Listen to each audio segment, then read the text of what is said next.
Welcome back.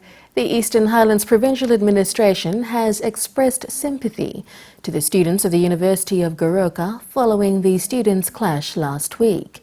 Provincial Administrator Solomon Tato says the provincial government will assist the university administration in organising a formal reconciliation ceremony between the student groups.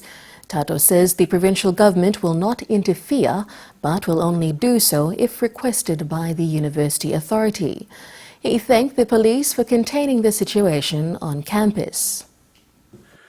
The Madam Governor and the provincial administration offer our sympathy to what happened at the university. Situation happened within the campus, so we were unable to come quickly and contain. But also, let me thank the police force in the province. The situation nearly spilled over to our main town, but the police contained the situation. So I want to thank the police men and women in our province to act quickly to the situation that contained the situation, which could have spilled over to other parts of the province. But we offer our sympathy, like the police minister has mentioned, to the students who were affected and the general student body as well as the university for what had happened. But we are ready, me and my top management, we are ready to assist the university to facilitate reconciliation. We want to see university back for their academic programs, and that we are ready to assist, but we cannot do much because we understand that the university has its own laws and its own processes, but we are ready to assist as the authority on the ground.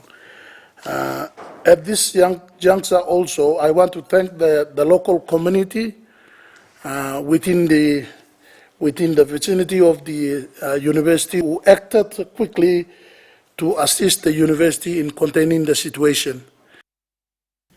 To overseas news, campaigning for the EU referendum has resumed in the UK after it was suspended following the murder of Jo Cox.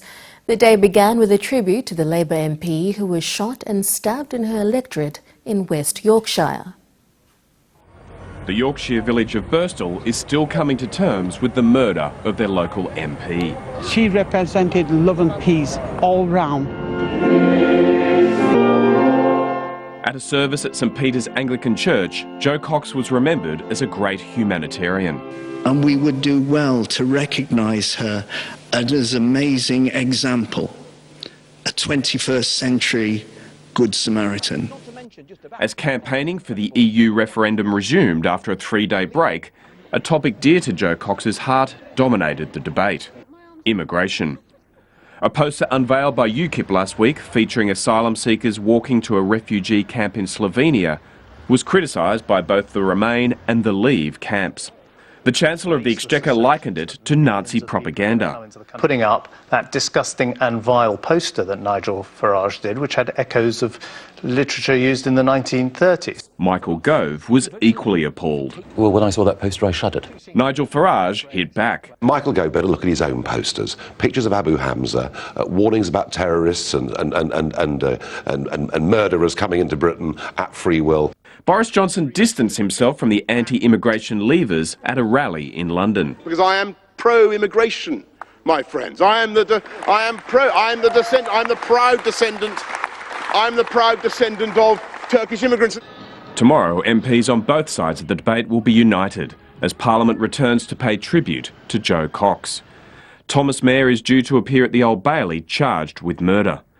In West Yorkshire, the floral tributes continue to pile up for an MP who had so much more to give to her community. Today is World Refugee Day. It provides an opportunity for the United Nations to highlight the plight of millions of people forced from their homes around the world. And in France, a group of refugees is challenging the stereotypes, one plate at a time. It's all go in the kitchen of this Paris restaurant, getting ready for a very special soiree. A little bit water or yogurt. Yogurt. Tahina also. That's because for one night they've handed control over to this man, Imad Shoshara. He's a refugee from Damascus, and back home he worked in logistics.